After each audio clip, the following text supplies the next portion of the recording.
Good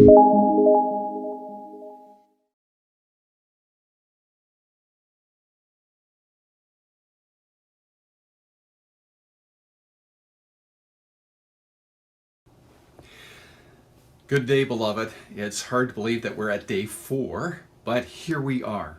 Now, I'd like to address myself to the keeners who have not only persevered, but likely you've thought about what we've done. So in day 2, we talked about the first reason for inhibiting in us in terms of progress in God's plan. And we said from chapter 1, verse 1 in Judges, the whole idea of having somebody professional look after our spiritual development as opposed to taking responsibility for itself. And we said it was the expression, who will fight for us? And then in the third day, we talked about the second reason for the confinement of God's people in terms of being involved in his program and developing and taking responsibility. And we remembered in chapter 2, verse 10, that these people had no personal experience of God's intervention, of God's present and dynamic moving in their lives and in their own personal history. And so they didn't have a point of reference. God wasn't significant and important to them in terms of their overall life. And now you who are keeners will think that, of course, we should turn to chapter 3. In fact, my expectation is many of you will read ahead to try and determine what there is in chapter 3 as a reason to have us stalled in our spiritual experience. But the next reason is so important, it's actually mentioned twice. But it's not mentioned in chapter 3. It's chapter 17 in verse 6 and chapter 21 in verse 25 where it's mentioned. And the expression says, everyone did that which was right in their own eyes. Now this is a kind of cultural norm that seeps into our way of thinking.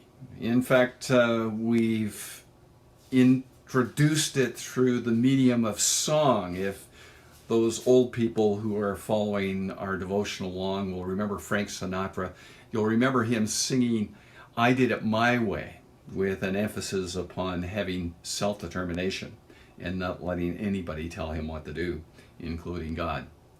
And this was the expression of the people of God in the book of Judges during that time.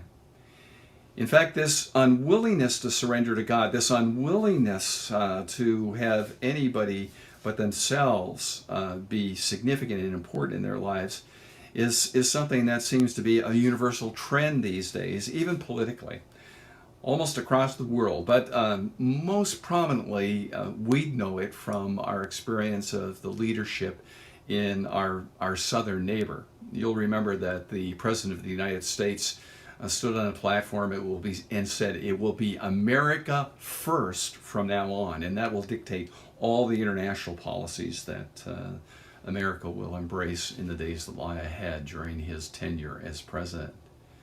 And so there's this big push for self-determination. There's this big push for me first and me alone being the self-determining factor about what we do. And it is a recurring theme, and it is what crippled the people of God from achieving his purposes in terms of the promised land. In fact, we'll know that this experience takes the whole book of Judges.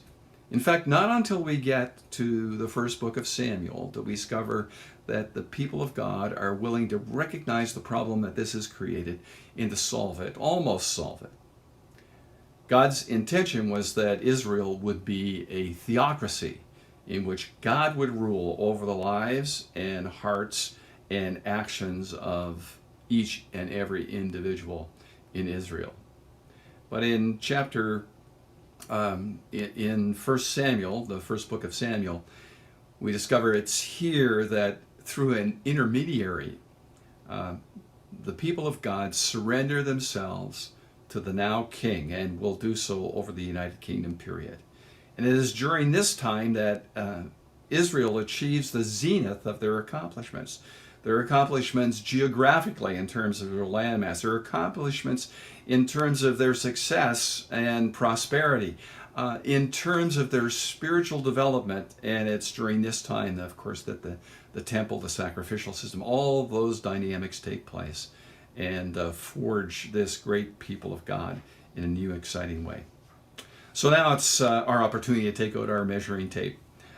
What's the most important determining factor when we have to make a decision? We have to take a direction. We have to maybe have an opinion on a moral issue. Is it ourselves, our self-interest, our best case scenario for ourselves? Or is it really the program of God? Let's spend some time in reflection on that. I hope this is a wonderful day in which God will give you insight, and He'll give you comfort, and He'll give you assurance that He's working for your best interest.